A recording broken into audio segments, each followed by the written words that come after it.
Robots Radio. Games, lore, stories, community. Just press play.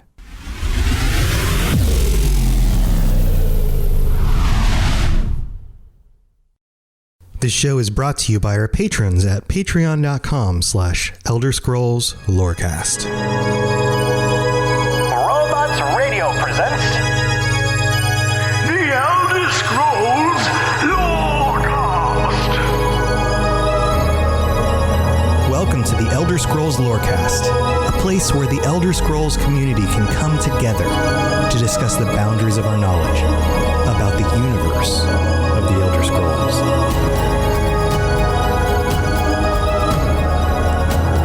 Welcome back, adventurers. This is your host, Tom or Robots, and I am here, as usual, with my wonderful co-host, Lotus of Doom.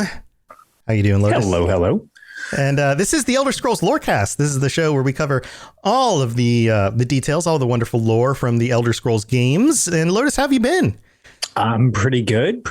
Got out of work, had some food. Now I'm here to discuss some lore. So Nice. As usual. Good way to end my evening, chatting about this stuff. Yeah, man. Yeah. So we've had, the world's been a buzz. Elder Scrolls Online's been a buzz. Last week it was all about the new content coming out. This week it's all about the PvP community being upset. I was going to say, as part of that group. Yeah. All right.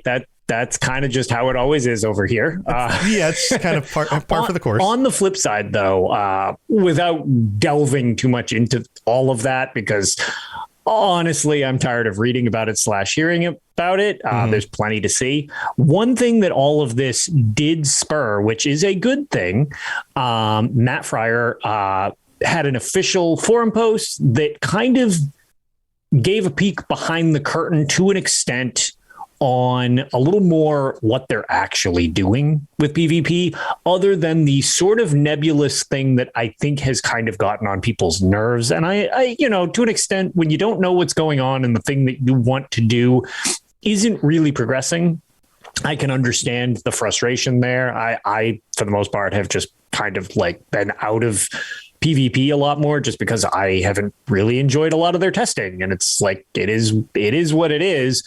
But if that's your only mainstay in the game, you're gonna be more frustrated. However, it was kind of nice, at least to kick off the year with all of this, that they kind of gave us an idea that yes, it's being worked on. Here are some of the overviews of what we're working on, and they're supposedly going to be giving more information as they go. So. Right. That's good. A little transparency is good there, because it has definitely felt like it's been a back burner project, just because it's hard to know, other than these kind of nebulous tests, what exactly they're doing. So this gives at least a little direction that it's not just, at least it doesn't seem to just be lip surface that like, oh yeah, we're working on it. Right. This theoretically seems to kind of point in the direction is something's happening. No, it's not going to happen overnight, but ideally things will continue to improve, because not everybody's cup of tea is the PvP of Elder Scrolls Online, but for those of us who enjoy it, it's a lot of fun, and it's definitely kind of waned quite a bit in the last couple of years. So hopefully good things come about as a result of all this controversy. Sure. Yeah. And it's nice to hear that there's, going to be some more transparent updates. And before we go too long on this, don't worry. This episode isn't just about Elder Scrolls Online PvP. We're going to be talking about, we're still talking about characters. Not the demographic for the show, really. Right. We're still talking about characters. We're still talking about lore. We're switching over from talking about Skyrim characters to Elder Scrolls Online characters.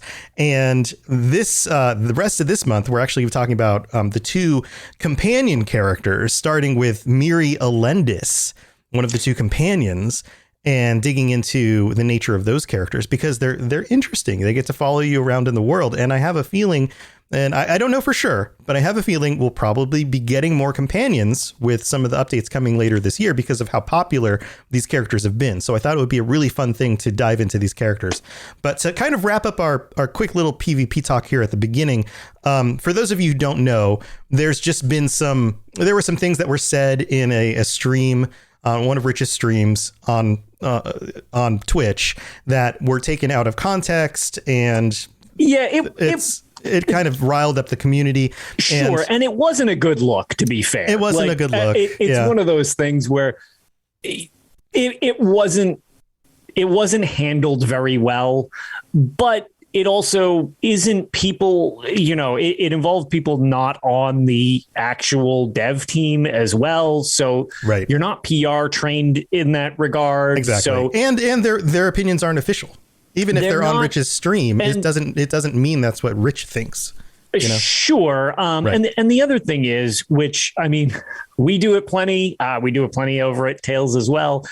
Is sometimes you say stuff and you're kind of like, that did not come across how I meant it to. Sure, absolutely. Whether it's interpreted one way, it could have just been whatever the case. I don't need to try to figure out what they said. It definitely did not come across in a good light. I totally understand. Right. But it seems like in this rather bad situation, hopefully something good ends up coming about for the game and the players as a result of it. Just, because it's like, well, to show that this isn't a condescending way of talking to people, it's like, here, we'll actually show you what we're talking about. Right. Which is nice. And sure. And on the flip side, and I just want to end with this, the amount of heat they've been getting from the community on one end, the amount of criticism of, hey, it's been years, we haven't gotten an update and you guys haven't been very transparent.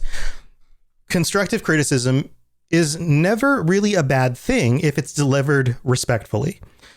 But there is a contingency of human beings in every circle who have the inability to deliver criticism respectfully. And that it continues to be a problem. And it's a problem with every group of people in every part of the planet.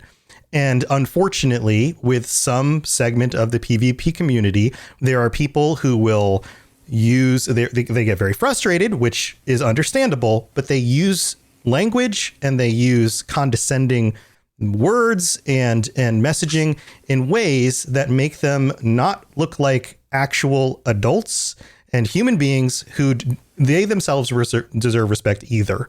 And that doesn't look good on them as well. It doesn't matter how frustrated you are with somebody else and how much you believe them to be doing something wrong. It's never good to act in an immature, negative way towards other human beings. Like by making yourself look terrible doesn't actually help you get what you want. And I wish people would just learn that. Like you can, you can respectfully disagree and you can respectfully petition and you can do that. You don't have to make yourself look like an idiot. And I wish more people would figure that out.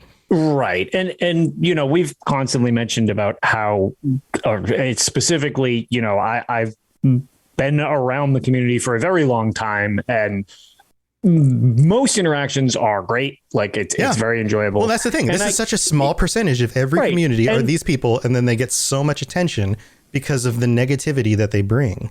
And also when people, because it's sort of a PR thing, but a lot of people always say it's like, oh, our passionate gamers. And it's like, yes, to a degree, but you also do have to kind of keep these things in check because this is a hobby. This is a game. Like there are people who work on these things and frustrations aside, or if you don't like practices that they're doing, because in terms of this stuff, there's fatigue with the store. There's always things that kind of don't sit well with the community and various things. And I'm sure from the dev side, there's a lot of stuff they're tired of hearing, whatever. It's, the thing is, both sides need to just kind of keep themselves in a respectful, checking manner, and hopefully it ends up giving us something we like.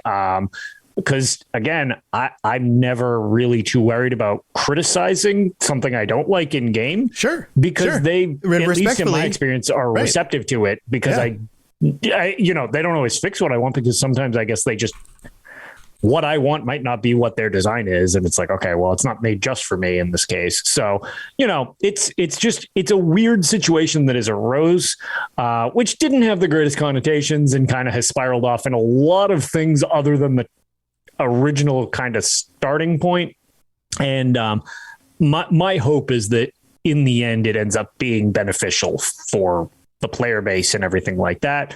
Sure. And if you are frustrated, that's fine. Just try to not get yourself out of control as well. Right. Realize there's other human beings on the other side of the screen. Sure. And treat them with respect. And that's just where I want to end the conversation, is that everybody deserves respect. And I think as soon as you start breaking that rule, then that's when you no longer, your opinion no longer counts.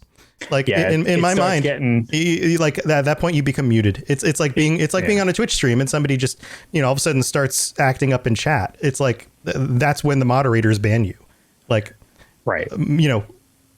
It just doesn't make any sense to me. It's like being in a classroom, right? If you're a teacher with the class and that one student starts like mouthing back at the teacher, that's when you get sent out of the classroom, right? At no point in any regular, like if you're in a meeting at work and one of the people at work stands up and starts, dropping a bunch of F-bombs at somebody else across the table, like they're going to get walked out of the boardroom, right? There's no regular adult situation where it's okay to just all of a sudden get aggressive and mean on a personal level with other people. Which there's just no point to do that. Like, which can be tricky sometimes when you feel that that's being done to you. Like it gets awkward. Right. But you got to take the higher road. It doesn't fix anything to do it back. And on top of it, like you shouldn't, like, it's just a game. It's just a game, everybody. I know. It's just a game. And if you care that much about it, and believe me, I care a lot about games. My living is tied to talking about games. And yet I'm not going to get that heated about games. Right? Like this is my living now, and it's tied to this, and I will not let myself get that heated about it. So if this is your hobby, then maybe think about that, But anyway, let's just leave that there, because moving on. I believe in positive communities. I love everybody in our community, and and thank you to everyone in our community. You guys constantly are getting compliments. I see them almost every day from people joining our Discord saying what a positive community this is, and I always respond and say thank you so much. It's you guys that make it that way. So thank you for being a positive community and kind of a beacon to everyone else, to show them that, like, hey, this is what can happen on the internet. So this whole beginning segment was not planned. It just kind of happened. So thank you for for sitting through it. Why don't we move into the news segment? Which but this has been a thing that's been brewing, and I want to bring it back to like positivity and actual human communication, because that's the only way to move forward in this world. And there's not enough of that right now, and we need more of that. Let's just talk through things. And on that note, if you feel a certain way about PvP stuff in ESO, come talk with us and let's have a respectful conversation, because I want to hear both sides of the argument, but I don't want anyone to get mad. I don't want anyone throwing names around. Let's just talk, Yeah. So anyway, let's move on with the rest of the episode. So today we're talking about Mirri Elendis. She is one of the two companions that you can have in Elder Scrolls Online. And if you didn't realize that this was a thing yet, because you haven't jumped into Elder Scrolls Online or you haven't come back to it in a while, this is something that came out. Or tackled Blackwood, because that's where you get it. That's where you get your companions. It's a new feature that came out in this last season with the Gates of Oblivion. This is new and has a feel much like the single player games, where companions in this and Fallout are a big thing that was kind of missing from Elder Scrolls Online. Yeah, and it's been really cool, and this is something I've really been enjoying a lot. And there's a lot more nuance to this than I initially thought when they first rolled it out. The companions, not only do they follow you around, you can kind of summon them whenever you want them there, just kind of like a pet. But once they are running around with you, you can give them items, you can give them a mount, they can get their own mount, and you can give them some of your outfits to wear. You can they have opinions about the things you do. So let's dig into this, because I want to get into her as a character first. I want to know a little bit more about her and share more about her. And then on the second half of the episode, we're going to get into some of the nitty gritty, some of the things that she likes or dislikes, and some of the particulars about having her as a companion. So let's get into it. And in order to do this, there's a few things. There's only so much we know about Mirri for right now. Most of it comes from the Meet the Character. And this is one of those documents that is written about many of the characters. We've read these before on some of these other characters. There's one that's written about Mirri. This sums up most of what we know about her. Aside from what we learn in the specific character quests that you get with her, once you reach a certain affinity level with her from doing certain things in the game, and then you go on some other quests and you actually get to meet some other people that she cares about and do some quests around that. That portion of the lore around her, I'm not going to touch yet. We're not going to discuss that because it's too much of a treat and the content is still too new. So maybe we'll cover that in the future. We're going to leave that for now for you guys to discover when you decide to play her. It's definitely worth playing through. Mirri is my preferred of the two companions, but both of the stories, when you unlock them and play through them, I liked both of them. I just prefer Mirri as a character personally. But yeah, both storylines in game, totally worth playing through and don't require you to have it's story-based content. You don't need to have Best in Slot gear or anything like that to uncover that. So if you have access to that in game by having Blackwood, definitely do it. It's worth it. Right. So we're not going to cover that, but we're going to give you some background on her and go over some details. So Lotus, let's do this how we normally do it. I'm going to read like a paragraph and then we're going to comment on it and you feel free to jump in. So here it is. This is the Fighters Guild Letter of Recommendation. Meet the character Mirri Elendis by Balderi Lenham. Hail and well met, comrade. Regarding your recent request for an expert on Daedric matters of a sensitive nature, might I recommend Mirri Elendis? So first we know she's an expert on Daedric matters, which is interesting. And that goes with the theme of Blackwood and the things that you do in that expansion. Sure. Even as a relatively young dark elf, she has already made a reputation for herself in Mournhold and the surrounding countryside. I have no doubt that she could be a help to you in Vivec City or wherever the Fighters Guild requires assistance. So we know she's an expert on Daedric stuff. She's a dark elf. She's been in and around Mournhold, so she's from that part of the continent. So not too much here yet. We're going to move on to the next one. Mirri comes from a minor dark elf family that has a somewhat checkered reputation for recovering ancient relics, especially items tied to Daedra and the Daedric princes. Depending upon which princes you're dealing with, that's frowned on in a lot of areas. Her father was a former Hlalu merchant, one of the big houses. Moral ambiguity abounds with Hlalu. Who wasn't above trading some of the antiquities they acquired for gold or favors, while her mother was more of a procurer of said curiosities, delving into ruins with audacity and aplomb. I can confirm that Mirri definitely takes after the maternal side of the family. Any thoughts on this? Mirri. It comes. We don't want to go into spoilers yet, right? I don't want to talk about any of her storyline that This is starting to poke at some of the things that you come later. The idea is she has she definitely isn't just like villainous or anything like that, but she's got the moral gray area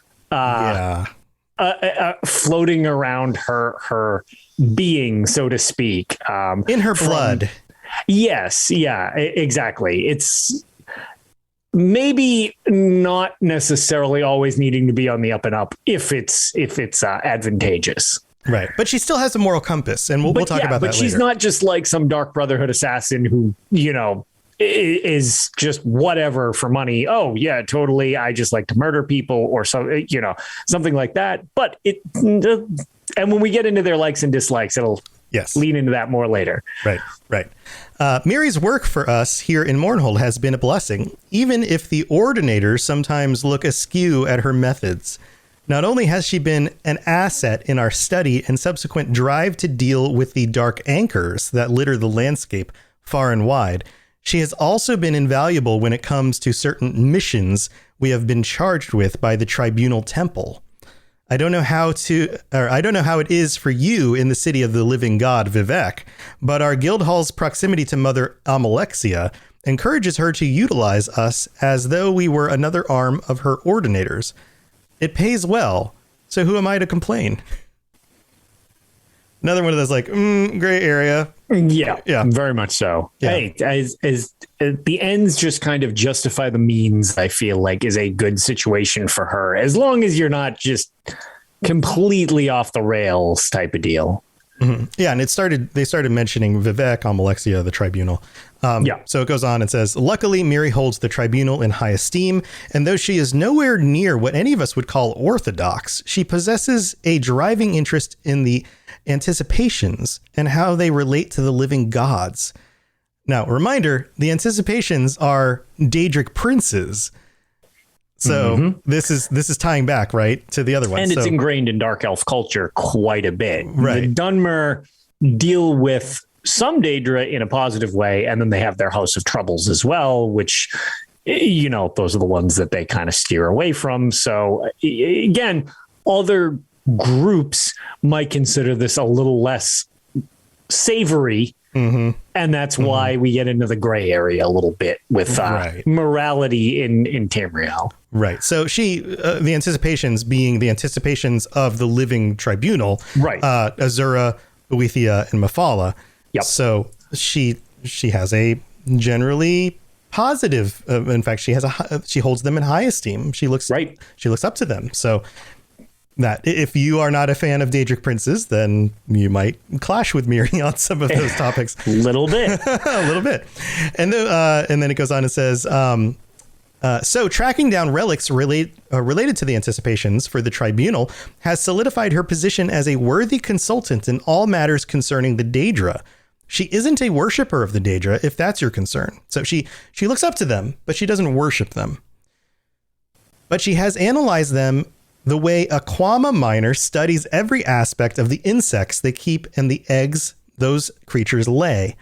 As Mirri likes to say, you can't fetching deal with an enraged Aelit unless you know what made it fetching mad in the first place.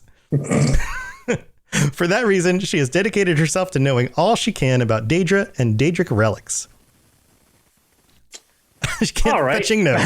Yeah. Also, I like the flavor text of they definitely have. Depending upon how often they use it, the regional dialect of the situation, where fetching is like one of their insults, and noir, and all of the dark elf slurs / curses and stuff like that. It's pretty funny. Her dialogue is pretty heavy with that.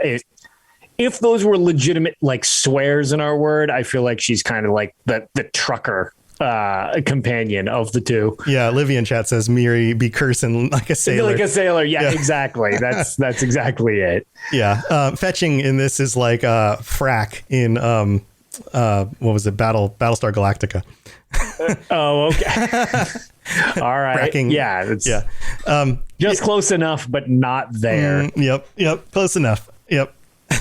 Fetch is the F word. Yeah, pretty much. So it goes on and says, now I don't want you to get the wrong idea. Mirri is competent and hardworking, but she's in no way easy to deal with. She despises authority figures and constantly skirts along the edge of trouble with the local law. She bends the rules nearly to the breaking point, and she gets things done. When she doesn't get her way, her mood turns darker than the bottom of Malakath's black boot. And the only thing fouler than her mood is her mouth. She curses like a sea elf pirate.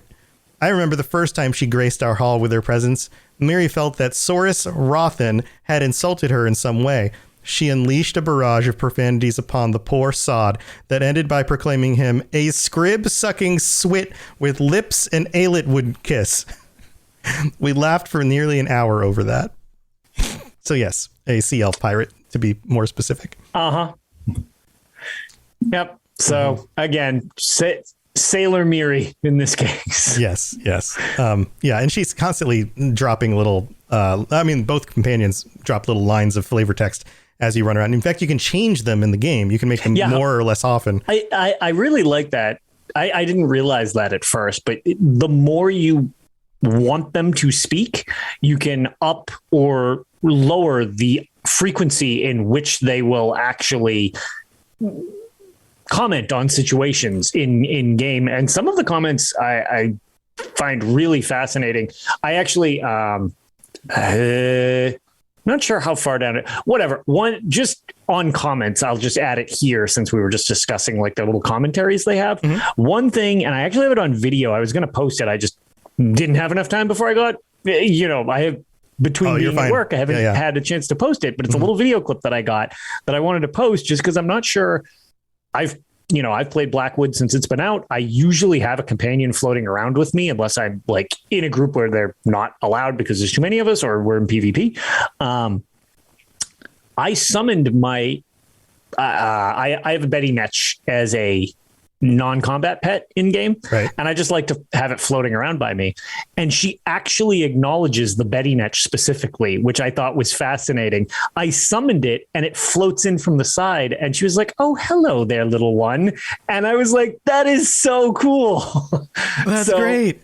Yeah. And she doesn't do it all the time, like when I summon it in. So it's clearly like a thing where it registers in some situations, but it blew my mind that somebody actually was like, "Oh, she responds like to what I'm doing." And I'm curious if it's because it's a Morrowind based creature too, a Betty Netch. I bet it is. There was something else I noticed she did that was very specific to Morrowind.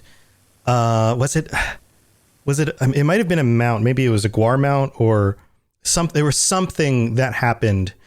I can't recall it right now, but I was like, I think that's like a Morrowind thing. Yeah. And I bet. So I wonder if she has Morrowind dialogue related to stuff like that. But we went to a location. It was like, I'd been traveling back and forth on the map, like buying and selling stuff. I was crafting writs. So I was traveling all over the place. Sure. And, went back to Vardenfell because that's like my main crafting hub.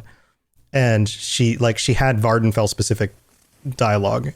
And it was like one of the first times that it actually just proc. Yeah, she'll do that in Clockwork City as well, actually, if you bring her to the Clockwork City. It actually improves her demeanor going to Clockwork. Yeah. And we'll get into more of that stuff. We'll get into that stuff later. I love all of these little details. And like these are like the little things that make these characters feel so much more lived in. And this is the stuff that I didn't expect. We've got one more paragraph. So let's get through the rest of this and then we'll get into all the other details. Yeah, the fine details that so much kind of started to touch on. Yeah, so much fun stuff. So it wraps up and says, "I wouldn't want a guild hall fall of Mirri Elendis, but I wouldn't trade the one I have been using for all the scrib jerky in Morrowind. And I love the scrib jerky.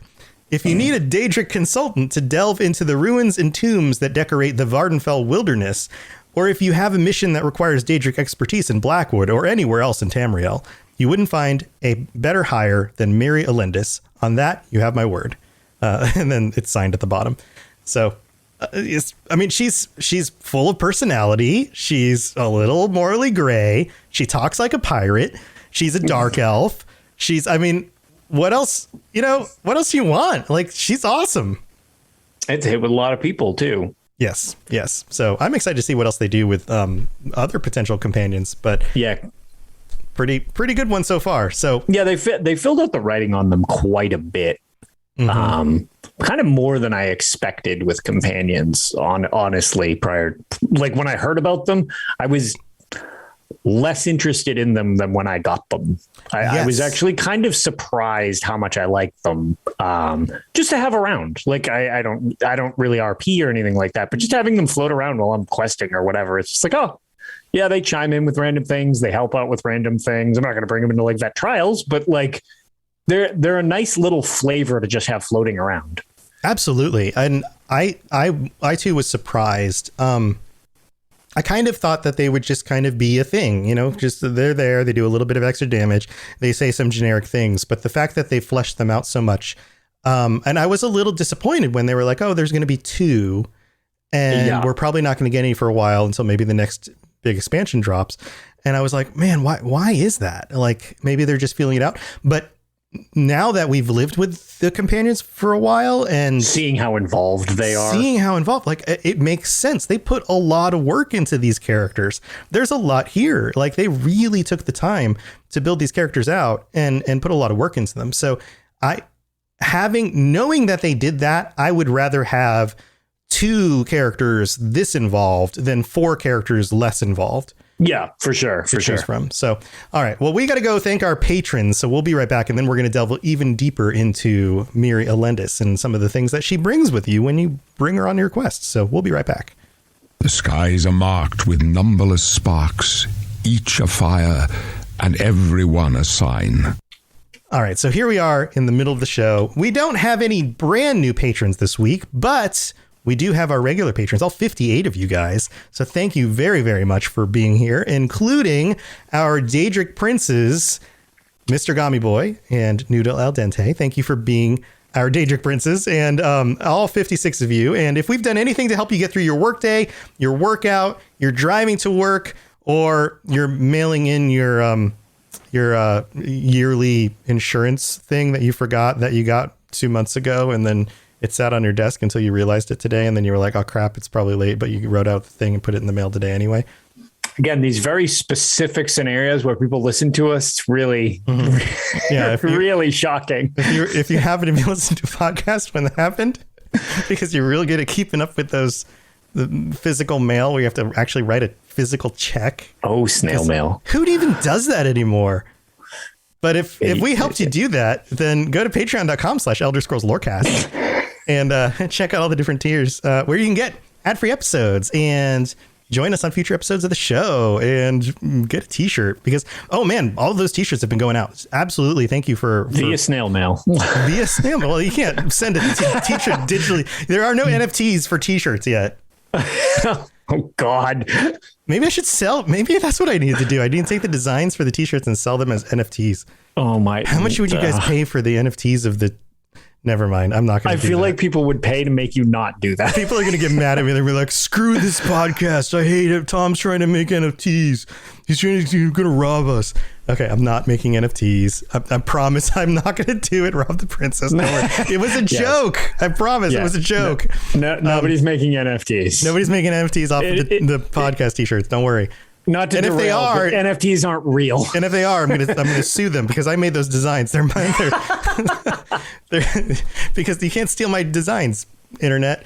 But anyway, go check out the Patreon, and thank you again for all the support and just everybody for being here and helping us do this, because it's because of you guys that we're able to do this show. So absolutely, thank you so very, very much. And no new reviews or anything, but it's always an awesome thing when you guys take the time to leave a rating or review on Apple Podcasts. And if you leave some words with a 5-star rating, we'll read that out on a future episode of the show. And just a reminder, if you listen on Spotify, there's a place up at the top. If you look at the actual podcast list with all the episodes, up near the top underneath the description of the show, there's a little area where you can click on the little button there with all the little stars. Thank you for the deluge of stars there. Yes. Awesome. Thank you to everybody. You guys are the best. All right. Well, we've got the rest of the episode to go through. So let's go back and do that. Yes, you're entirely brilliant. Conquering madness and all that. Blah, blah, blah, blah, blah. Ben of Temeria says he's got his first shirt. Ben. Cool. You guys share some pictures, dude. I want to see some pictures. I want to see you guys wearing the shirts. I want to see these on Twitter and on the Discord and stuff. That's exciting, man. I'm so jealous. I wish I had the shirts.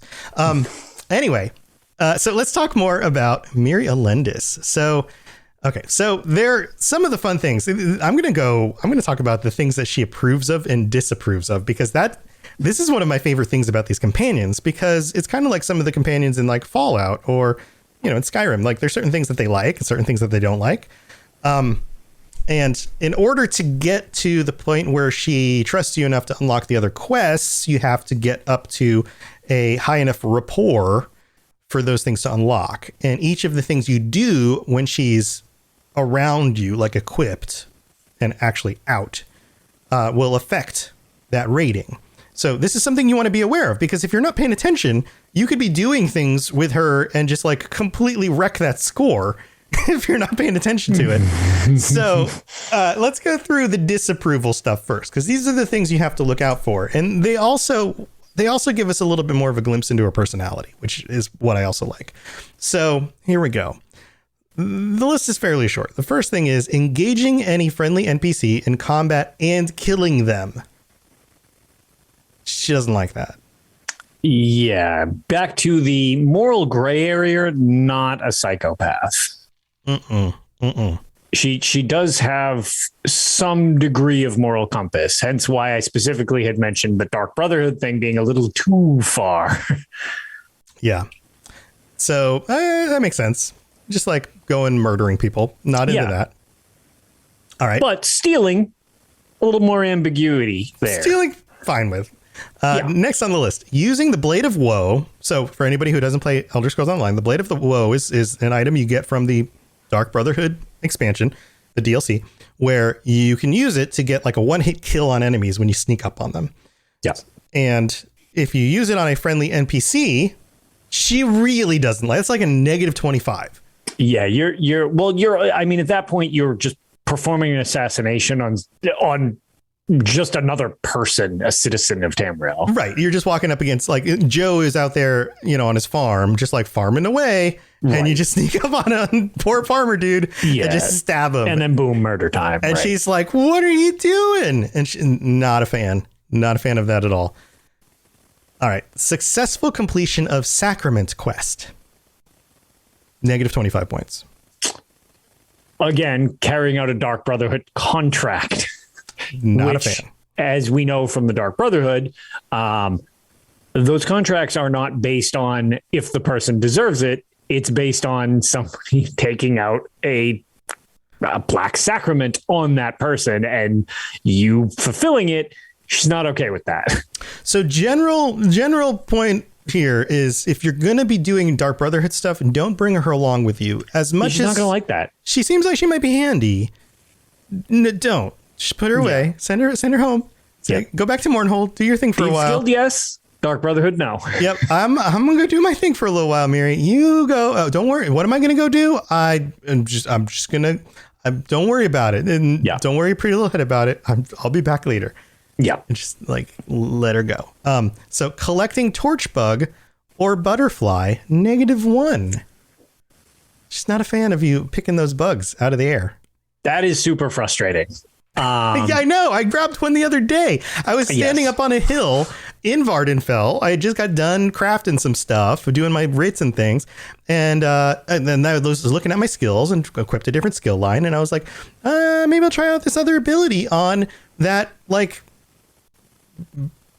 beast thing over in the distance. I don't remember which beast it was. Mm-hmm. And I was standing up on a hill looking at it in the distance, getting ready to shoot it with a bow. And I happened to notice there was like a butterfly or a torch, but something was floating right there. And I was like, I'll grab it. And I was like, brink. And it was like, Mirri didn't like that. And I was like, what? Yeah.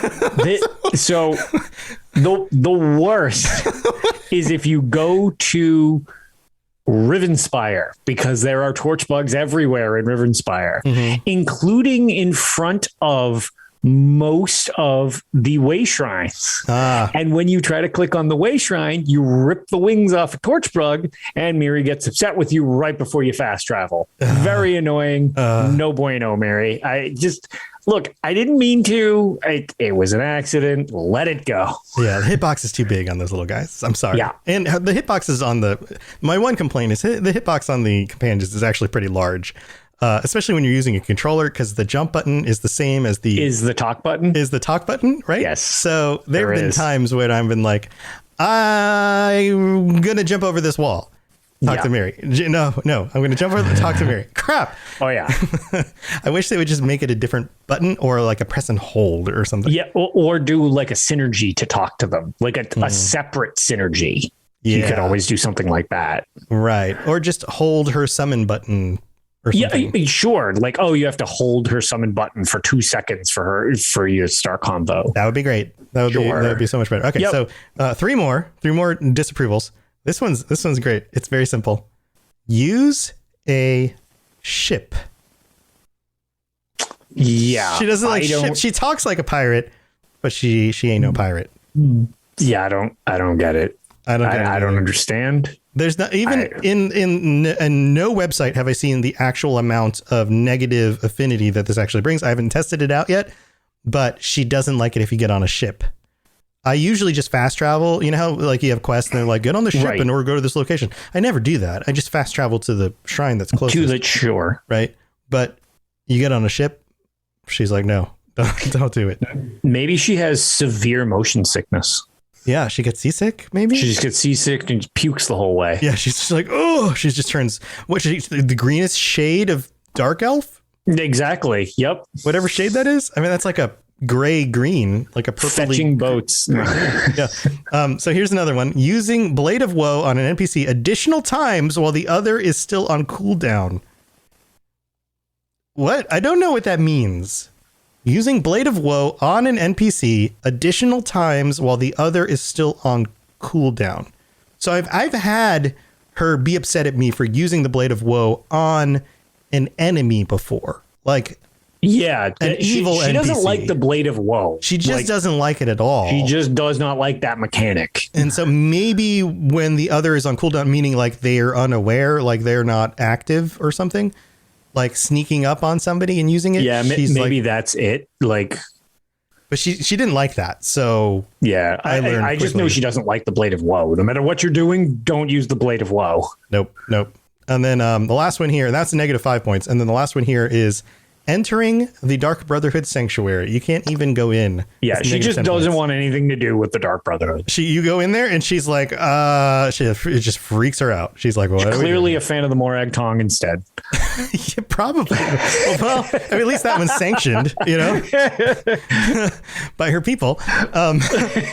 So those are the disapprovals. Now, here are the things that she actually really likes. So if you want to focus on getting on her good side because you've actually pulled the wings off of torch bugs or something, these are the things to focus on. I'm going to go from the bottom to the top because it kind of builds in this direction on the list. So summoning demonic chicken pet. +1. Sure. So if you have a demonic chicken pet, summon it. Use it. Yeah. She likes it. I wonder if there's like specific quest text or words that she says to it. There might be. Reading a book from a bookshelf, +1, because she's a scholar. She likes Daedric she likes to information. learn. She likes to learn. Right. And that's super easy to do because there are bookshelves available in so many places. So a lot of times you can just run through, just grab it real quick. Just grab a shelf. It bumps her up a little bit and it can counteract any wings you ripped off on the way into wherever you were going. Yep. Crafting alcohol, +1 every 5 minutes. Booze. Yep. So every 5 minutes you can craft another alcohol. She'll like it. She's like, awesome. She's down with that. Killing snakes, but not lamias, +1 every 10 minutes. So if you're running around one of those locations like the Alakir Desert where you just see a little snake wiggling around, I always feel bad when I accidentally kill one, but she likes it. That and giant snakes work too, as well. Like the ones you'll find that are threats as opposed to the passive little snakes that are just kind of like around. But if you're in like a dungeon like Oxgrinium or something like that, yes, there's a lot of Lamia, but there's like the giant snakes. She doesn't like those either. So killing those is a boon. So having her in some dungeons and stuff like that can be very handy. Yep. And then walking up to the completed vault of, I'm going to mess up the word, Moawita in Somerset. Moawita? Sure. That's which I think that's probably at the end of a quest line where you complete it. And then if you walk up to it, you get +5. Yep. Entering Vivek's library with a fully collected model of Vardenfell. I believe that's at the end of one of those quest lines, right? Yeah, that's the optional collection thing that they have. They've been doing for a long time now, actually. And the Vardenfell model is pretty elaborate to find all the stuff you need. You actually get it for housing item too. So that's +5. Learning a new motif. And this one doesn't have a score on it, so I wonder if it depends on... I didn't know that, and that is a interesting thing that I wish I knew. Huh. Right. Like, so if you're picking up motifs, make sure you have her out. Because yeah, I did not know that one. And then if you view a completed, and there's a list of these, Vault of Moawita, House of Orsimer Glories, Rathana di Renata, or Khajiit of the Moons. Oh, so she basically is fine with any of the museum piece completion things. That's pretty cool. She loves that stuff. Oh, I thought it was just the Vardenfell one. That's, again, another thing to learn. Yep, that's all listed here. So that's +5 for all of those. Looting Sigic portals. She's all about that because, again, more information, more potential fancy stuff you find, right? +5. Antiquity excavating, +5 every 5 minutes. So if you do an antiquity every so often, that raises her fairly quickly. Yep. So again, that makes sense. She likes exploring and learning new things. Sure. Visiting the brass fortress through the gate, +10 every 20 hours. Yeah. So in other words, don't fast travel into the Brass Fortress in the Clockwork City. Mm-hmm. Go out front, walk through the doors. That's how it always popped for me. I don't know if there's another way to trigger it, but it seems kind of specific the way that's actually written in this. But yeah, if you go into the front gate, she'll give you points, affinity points. Otherwise, not so much. Yep. And then entering Daedric Delve / public dungeon, 10 points every 30 minutes. Yep. She likes to explore and kill stuff. Yep. Especially if it's Daedric. And then the top ones you can do, the top 3 are Fighters Guild Daily plus 125 points. Yes. You can find it in your Fighters Guild. It will also unlock her Fighters Guild skill line and level it up. Yeah. So that's when if you really want to get her up there in order to do the quests, that I would do that first every day. Yes. And then completing Ashlander daily quests for Numani Rossi, another 125 points. Yep. And so those two together, that's 250 right there. Every day you can absolutely grab. And that's so much more than all of the rest of these all combined. If I remember correctly, that's the quest line you can get the Ashlander motif out of as well, I believe, is their dailies. So you can multitask, because then if you get the motif, you can learn it with her and you get points for that too. There you go. And then the very top one is completing her personal quest, which is 500 and you only get it once. So yes, it kind of she's got a couple off, right? quests that you can do, right? Yeah. And the achievements that you can do include, and these were all already covered under the approval stuff, but specifically it's crafting an alcoholic beverage, Fighters Guild daily quest, and visiting a Daedric Delve or public dungeon. You do those 3 things and you'll knock out all the achievements with her. Yeah. Plus getting her to level 20, which is the max level for your companion. That'll contribute to that as well. And then, once their affinity is maxed out and you continue the quests and stuff like that and get to finish that off. Yeah. So, the other thing I wanted to cover here is specifically the abilities that she has. And she's a Nightblade. So as a character, she works similarly to a player character. She has skill lines that you can set up just like a Nightblade. So she has the Deadly Assassin skill line, the Living Shade, and then the Soul Thief skill line. And you can choose some of those abilities and slot them in.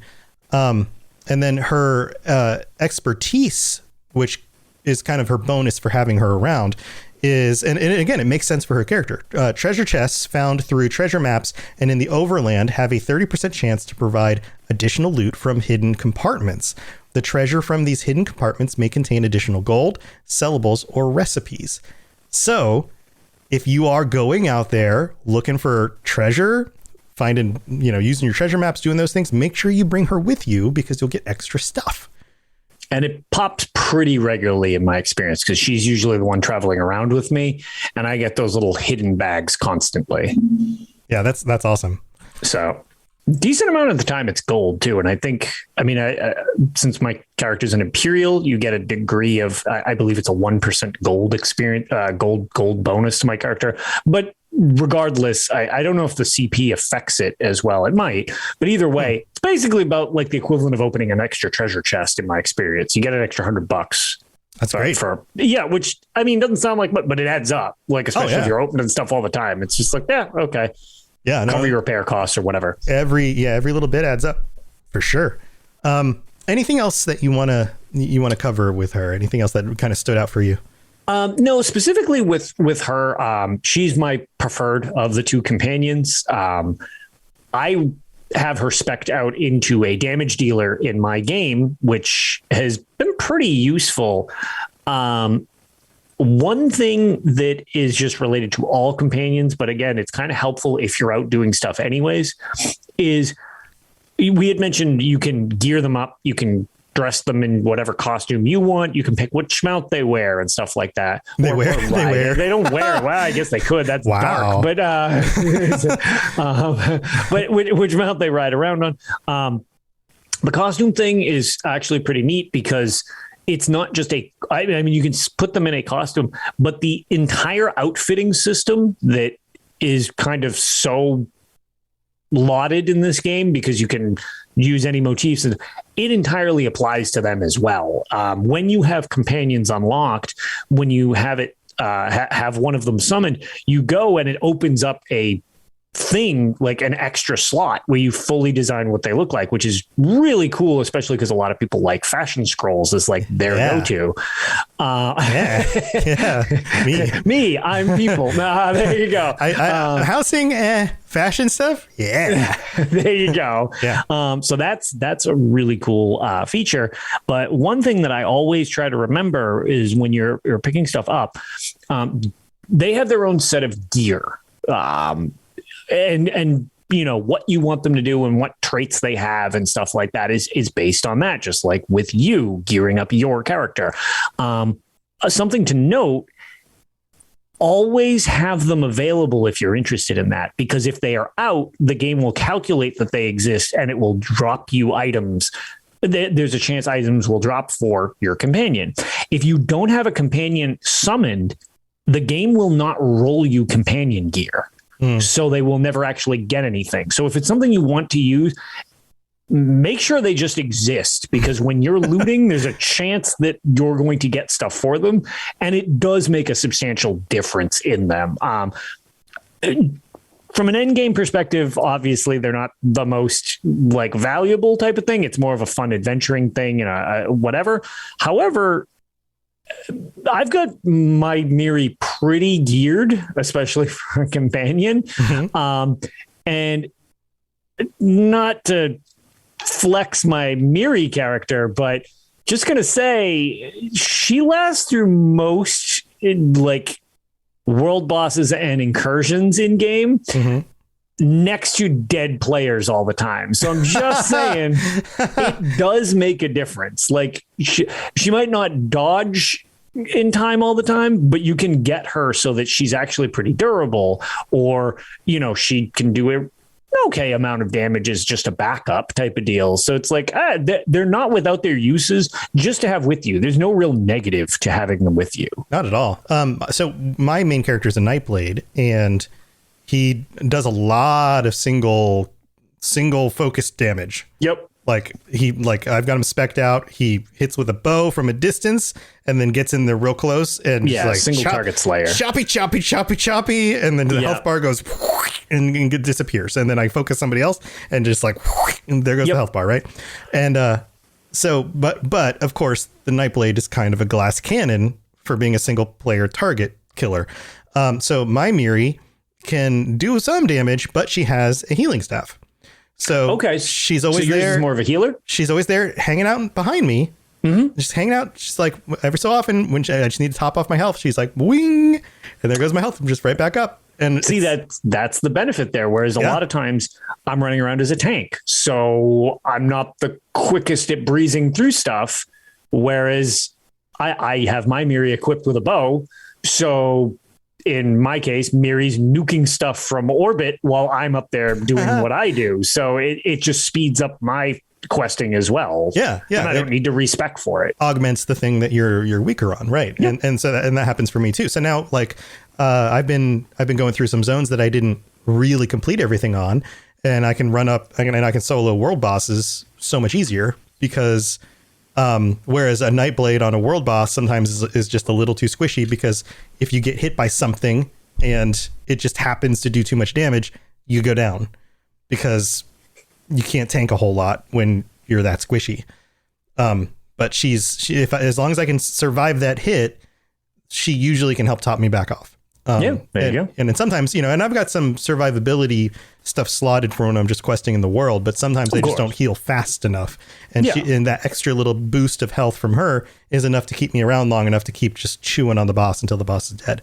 So, it helps. It really is nice, So, the regular questing stuff is generally easy and, it's not hard. I never really like to say things are necessarily easy, just because with experience and gear you can get through them with minimal effort. Right. Like just running through a delve by yourself is never difficult. Especially once you have experience and gear, like you're saying. Right. But doing some of the things that typically would have been harder to do on your own, Yeah, if you are more approachable. if there's nobody now. around fighting a world boss and you want it dead, Right.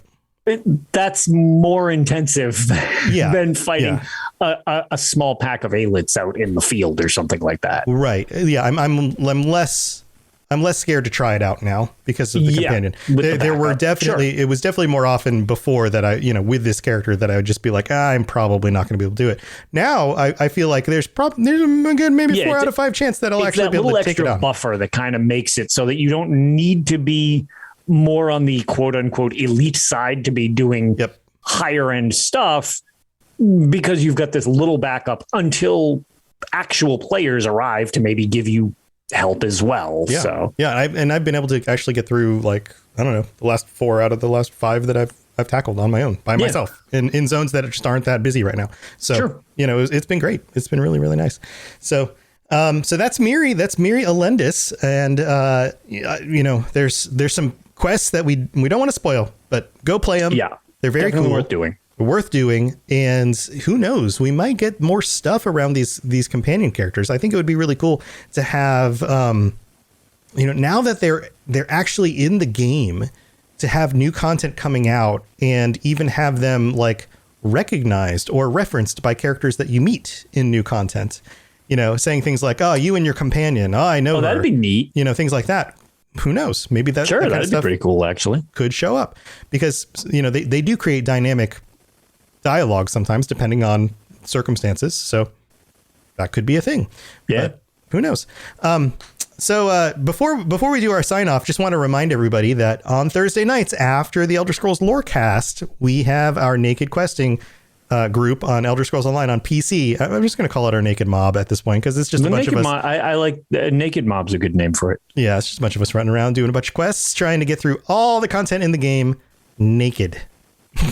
and so it just turns into a big mob of us running around naked. You are absolutely welcome to come join us, and we do it during the stream, so you can always just watch, or you can join us in game. So stay tuned for that if you are watching during the live show right now, and get ready to log into Elder Scrolls Online on PC if you want to jump in with us. We'll be transitioning over to that in just a few minutes. But Lotus, do you have anything else you want to share before we head out? No, I was going to say we're back into the usual swing over at Tales of Tamriel, now that the new year is kicked off. And the other thing that I actually started, and I started it ironically after we had the show last time, I started my own personal YouTube channel, which will have kind of just playthroughs of the live streams, which a lot of people have been curious on. So if you don't like Twitch, or you're not around for my wildly erratic schedule when I actually do stream, because there is no semblance of a schedule, I'm uploading those to YouTube. If you're interested in some of the classic games, I'm going to be going through and completing all of them. So right now I'm steadily uploading the Battlespire playthrough. I've got the Arena playthrough to do, and then we'll be doing, more in the series as I go on. And then there's plenty of gameplay stuff, which is less toward this show's, angle. However, I do have a lore-based thing that I'm planning on working on when I can find some time to do it. So I will clue you into it as well, and hopefully I'll be able to start getting those uploaded to the channel as well, just for something if people would like to check it out. It's just Lotus of Doom. It's the same thing as everywhere else. All right, cool. Awesome. Go check it out. Yeah. And you had an awesome response from the community once you let people know. Everyone was like, I did. Everybody follow Lotus. Yeah, everybody was very, very nice. As I don't really. So my goal was to get a custom URL this year. That's the extent of my goal with this. It was like, cool. I want to mess around with doing this. Like, there's no objective other than, this will be kind of fun to do as like a little side project. And scheduling is a little more free with YouTube, because streaming, you kind of, if people aren't available when you're streaming, it's tough. Whereas on YouTube, you have people can watch, if they're interested, they can watch it whenever the hell they want. Amazing. It doesn't matter. It's amazing how that works. Yeah, it's weird how that works. So I was like, okay, well, my goal will be, and with your help, actually, I was like, when do you get a custom URL? I don't even know how any of this works. Yeah, and you just messaged me out of nowhere. And you were like, oh, once you get to 100 subs, you can redesign your custom URL with a couple other things. So I set up the channel, and huge thank you to everybody. I hope those of you that have checked out what's there so far, it's still pretty bare bones. It's new. The amount of people who subbed to the channel and liked it on day one, it took about 7 hours, and I already got my custom URL. So that's awesome. Thank you everybody for doing that. It was just very nice of all of you to do that for me. So thank you. I completed my goal on basically the first day I tried it. So now hopefully I can just upload some interesting stuff for people to check out if they're interested in that. I'm trying to cover both gameplay stuff and a little bit of lore stuff, just as a mix. Well, there you go. That makes sense. Yeah. I mean, that's exactly what you do. That's what you do. So right. So yeah, man, that's awesome. New project. That's awesome. That's great.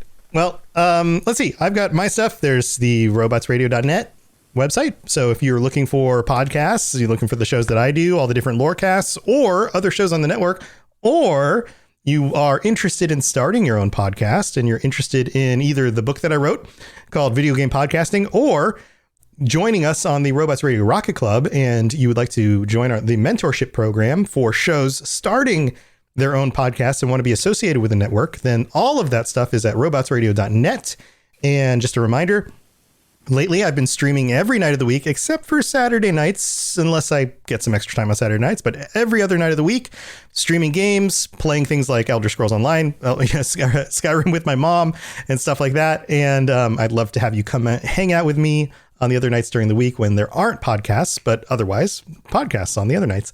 And just after this, we'll be transitioning over to Elder Scrolls Online to run around naked and confuse the community as to why there's a bunch of naked people running around punching a bunch of things and finishing their quests. So please come join us. We're going to make the biggest mob of naked people there can possibly be. And if you are going to join us, then we're going to switch over to the Robots Radio Discord. We'll be in the live in-game stream voice chat. And if you are joining us in game, then you are welcome to join us on voice chat for the stream. So I'll see you guys in there in just a few minutes. And thanks again, everybody, for tuning in. We'll be back next week to talk about the other companion, Bastion, and learn more about him. So stay tuned for that. And until next time, stay safe in Tamriel, everyone. We'll talk to you later. Bye, everybody. Bye, everybody. Thanks for listening to the Elder Scrolls Lorecast. If you have something you'd like to contribute to the show, please reach out to us at elderscrollslorecast@gmail.com or on Twitter at ESO Lorecast. I really appreciate you listening, and I'd love to hear from you soon. You've been listening to a Robots Radio podcast. Smart shows for interesting people. Check out all the shows at robotsradio.net. Once upon a time, 27 years after the bombs fell, there were two people, a vault dweller and a California girl. They met, and sparks flew. That's when things got interesting. Once Upon a Wasteland is their story. Follow Elizabeth Kirby and Odessa Valdez as they pursue their happily ever after in the post-apocalyptic Appalachian wasteland of Fallout 76. Available on Spotify, Apple Podcasts, Stitcher, and many other podcasting platforms. Once Upon a Wasteland, a Fallout 76 love story. Available now.